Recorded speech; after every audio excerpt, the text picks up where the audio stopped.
Welcome everybody to this quickie where we'll be looking at inserting a clip at a specific time, inserting a clip at the playhead, and inserting clips whose in and out points have been altered using the Adobe Extend Script API. Grab a cup of coffee and let's get started.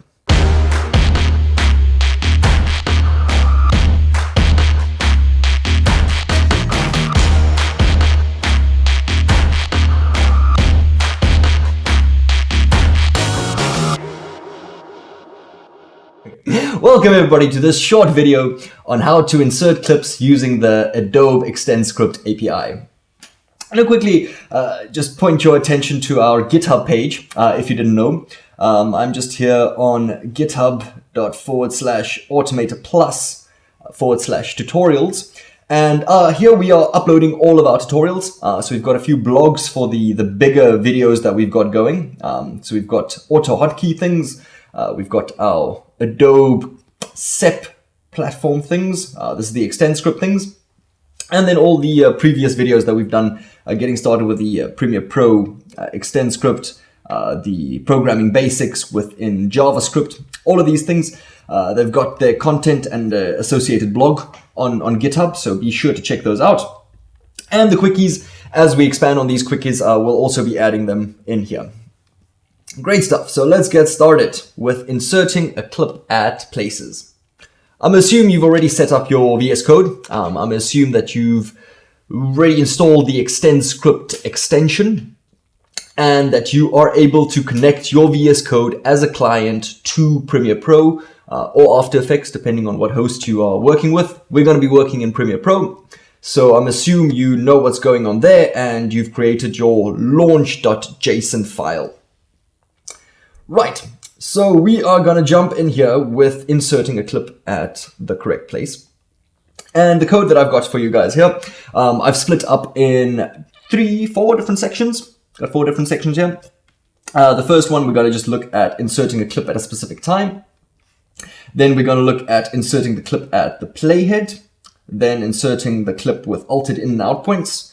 And then we're just going to wrap everything into a function. And this is usually, once you've sort of developed a bit of cool code, you can think about it that way, you want to make that code a Lego block, right? You want to make it a nice reusable piece of code that future you can just reuse, copy and paste, and use out of the box, knowing that it works as it should.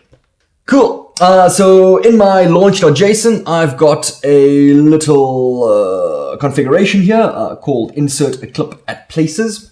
And it is pointing to this JSX file, insert clip at places, right? So if I execute my insert a clip at places debug here, I will be executing this insert a clip at places. Great stuff. So I've commented out all of the code going down here. So we're just going to look at this first little piece of code. And what we're first going to do is just insert a clip, right? So quick chat about what's going on in the code here. I'm just declaring 2 little helper variables, track number and clip number at the top here. And you'll see when we get into the functions why it's quite useful to just write what you're going to be varying, right? Your variables at the top of your script. That way, when you do get to a point where you can wrap everything into a function, it's actually quite easy because you've already got your arguments that you want to pass to your function defined.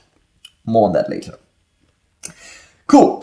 So we are defining our track number and clip number. And I guess important to mention, we are going to be inserting a clip that's already on the sequence, right?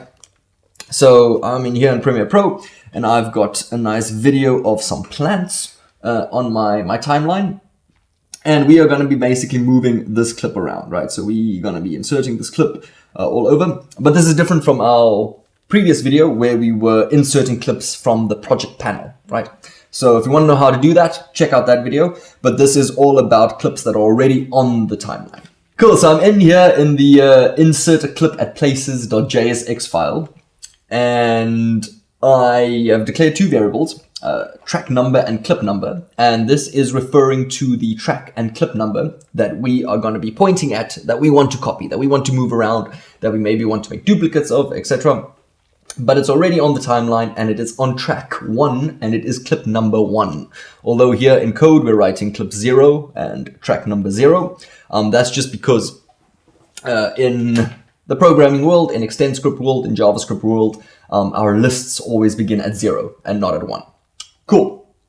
So I've got my track number, I've got my clip number, and now we need to get a hold of the video clip or the audio clip. Here I'm just going to look at the video clip. So we want to get a hold on that first video clip. So how are we going to do that? Well, we're going to descend through our API tree and go from app to project to active sequence. Again, if this is a bit confusing to you, we've got a video of all the objects that you can find within the Premiere Pro API. So go and check that out if this app.project.active sequence is jumping at you out of nowhere. Cool. So I'm just getting a grip on our active sequence, and here I might be declaring a bit too many variables to your liking, but I personally like to just break things into little compartments. So let's create a variable for our sequence, for our active sequence. Over here I'm calling it sequence. Then we need to get a grip on our video tracks, right? So here I'm just saying, hey, create a video tracks variable and get all the video tracks within the sequence, assign it to that guy. Then I want to get a grip on our first video track. Right, so we are in our file here, and I've got a grip on all the video tracks, right? So here on sequence.video tracks, I'm getting a grip on all the video tracks, but we want to get to track 1, clip 1, right? And we do that by saying, hey, let's declare this video track variable, singular, right? Because we've now narrowed it down to 1 track. And which track's that going to be? Well, it's going to be all of our tracks' track number, this item. That makes sense.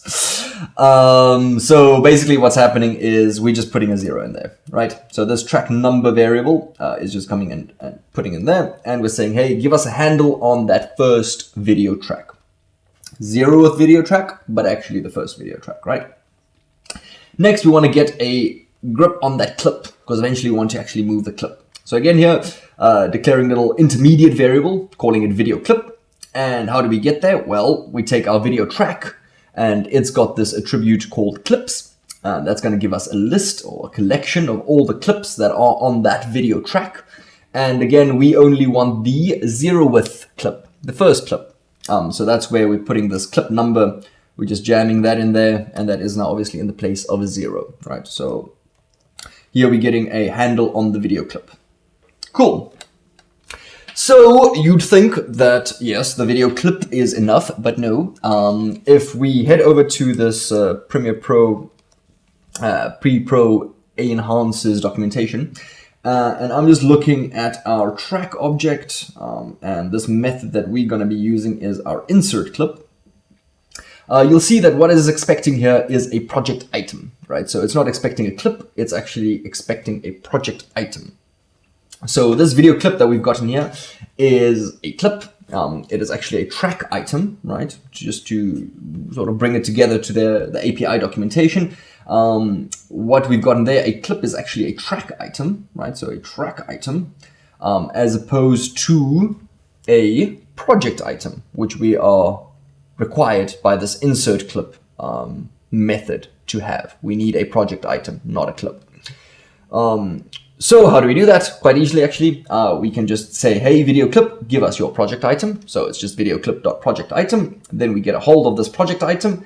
And now we can actually go and insert this clip. Great stuff. So we've got our insert method here. We need to say on which track. So we are going to insert it on our original video track as well. So it's going to be our track 0.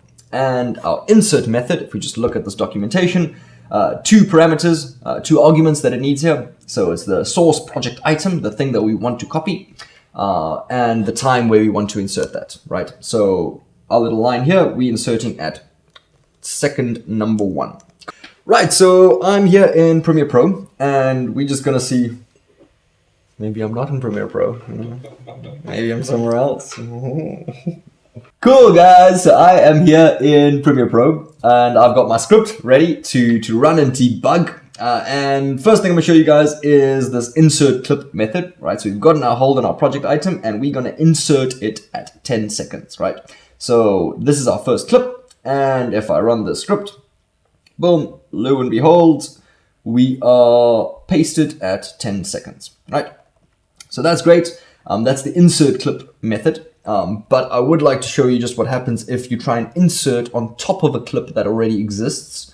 So I'm gonna take this one clip that we've got and I'm gonna insert it right on top of himself here at 1 second, right?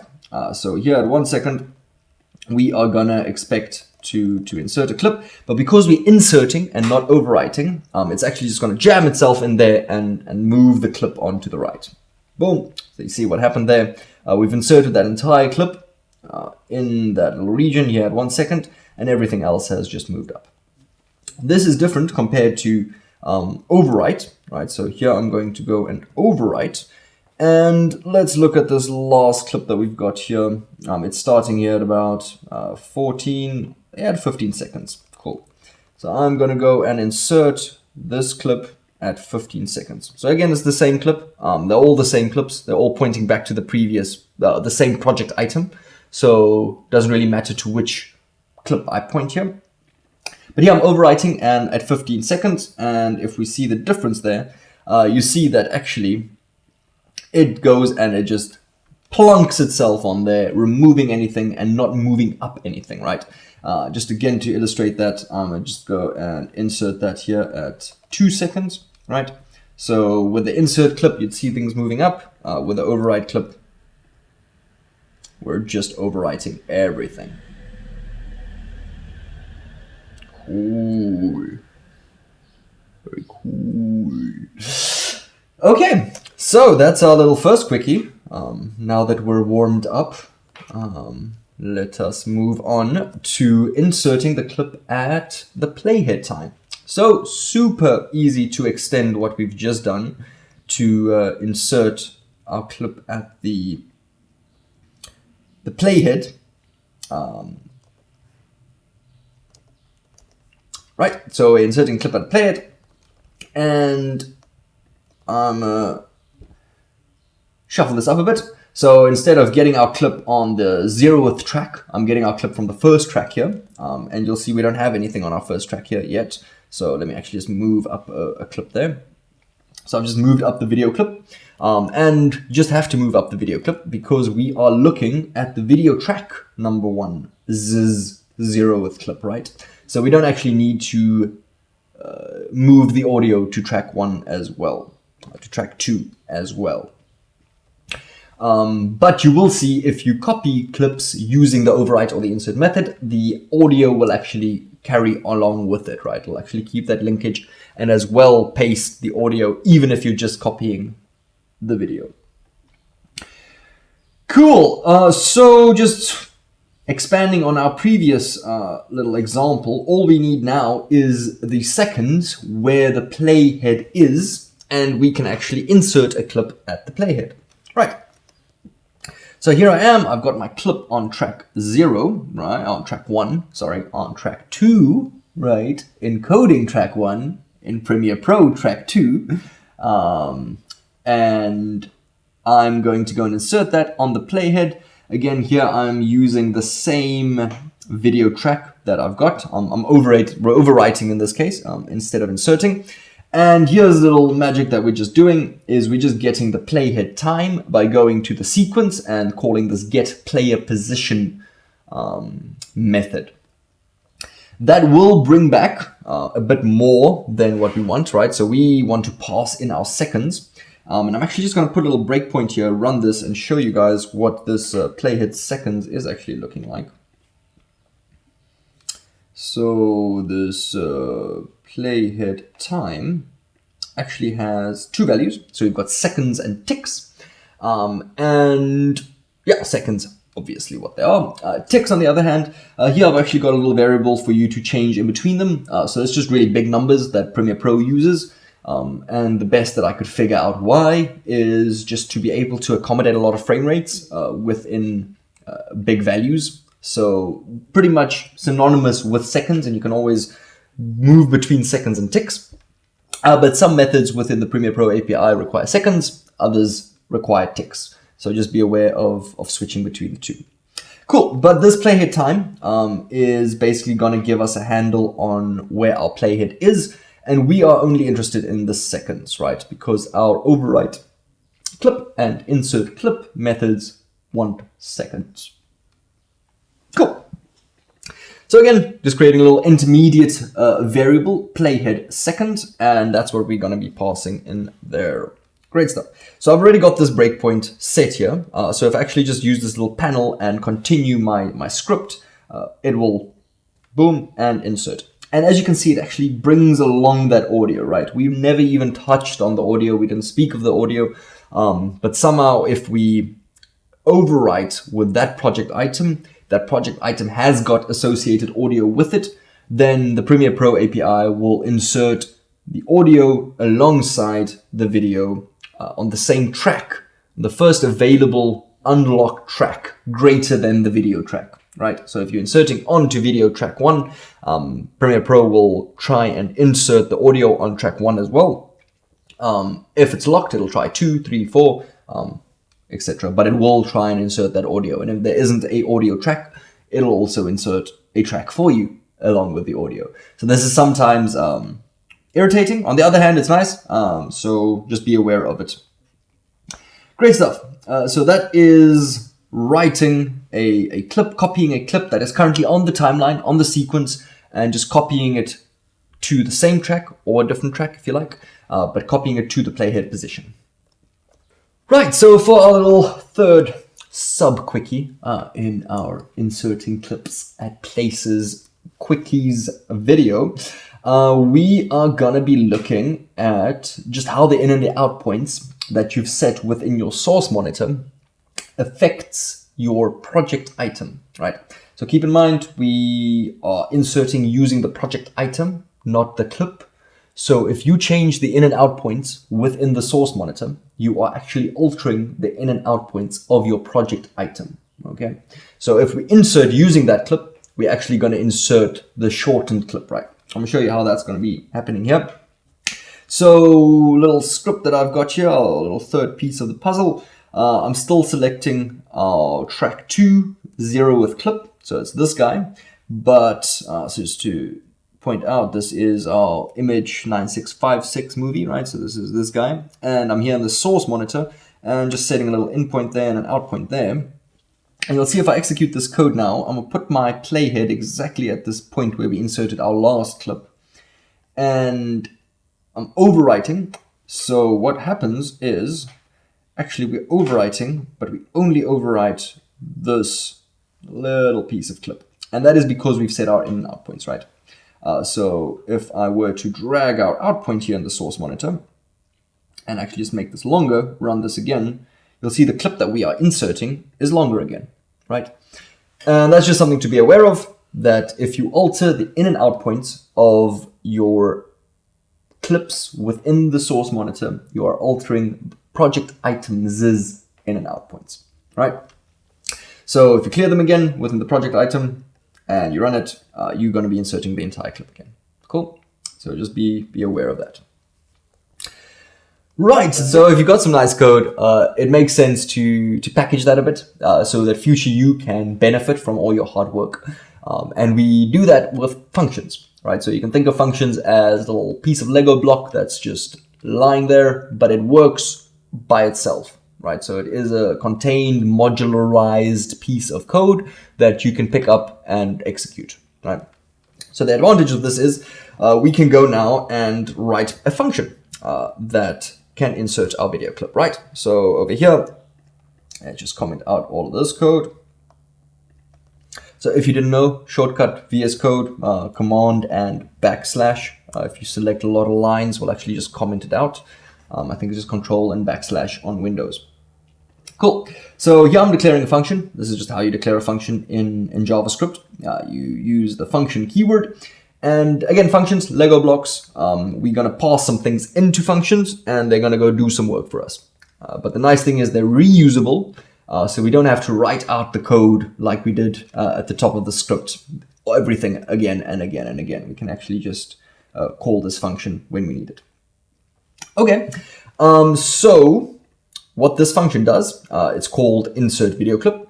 It takes a clip number, a track number, and some time. And basically what it does is all the things that we just did at the top, gets the sequence, gets the video tracks, get that track number, get that clip number, get that project item for that clip number, and then go do some overwrite. Then, so this is a very badly named function because we're actually overwriting. So I'm gonna rename this. Insert clip. Saw it first here. Inserting clip, and I've called mine insert video clip, right? Because we're just looking at a video clip. But now the nice thing is I can actually just call this function like this, insert video clip, pass in 0, 0, 0, meaning go and get the 0th clip. Let's open it like this. Go get the 0th clip. Let's open it like this. Go get the 0th clip on the 0th track and insert it at 0 seconds. Cool. So we got 0, 0, 0 there. So run this. Let's see what happens. Boom. Okay, a lot of things. So if we zoom in here on Premiere Pro, we see that we actually inserted this clip right here, right? So we did say insert, moved up some things, and we're actually getting some misalignment between our linked video and audio here, right? So if you remember, we added this audio on track 1. We added the video on track 1. The audio got added. We added the video on track 2, and the audio got added on track 1. And now we've inserted another clip on track 1, which added its audio on track 1 as well. But because we said insert, not overwrite, we've moved that audio of our previous video up a bit. Because they're still linked, Premiere Pro is telling us that, hey, you know, these two are sort of disaligned by 3 minutes, 34 seconds here. Cool, but that was inserting a video clip at 0. So let's maybe go around here, and instead of inserting it at 0, let's insert it at 1, give this a run. Great stuff. There we can see there's our clip being inserted. Or maybe we want to insert the clip on track 1, right? So let's go do that. Boom. And again, you can see the reusability of this is much easier than actually using all of this code at the top. And as you go along, you know, playing with Extend Script, start building up a little toolbox for yourself of useful functions that you like to use. And eventually you can start packaging those up and just calling them as you need them. Right, so today we looked at clips and how to insert them at different positions on your timeline. We looked at how you can get access to a clip that is currently on a track. So you've got to specify the track number and the clip number that you want to use the clip of. But then the clip isn't good enough. We need to get that project item. So we looked at inserting that at a given second, right? So you can insert it at a given second, or you can get the seconds of the playhead and go and insert your clip over there. Then we looked at the in and the out points within the source monitor and how that influences the in and out points of the project item that you're inserting. And then we looked at how you can wrap all of this in a function so that you can reuse your code that you've written and you don't have to reinvent the wheel every time. See you guys next time.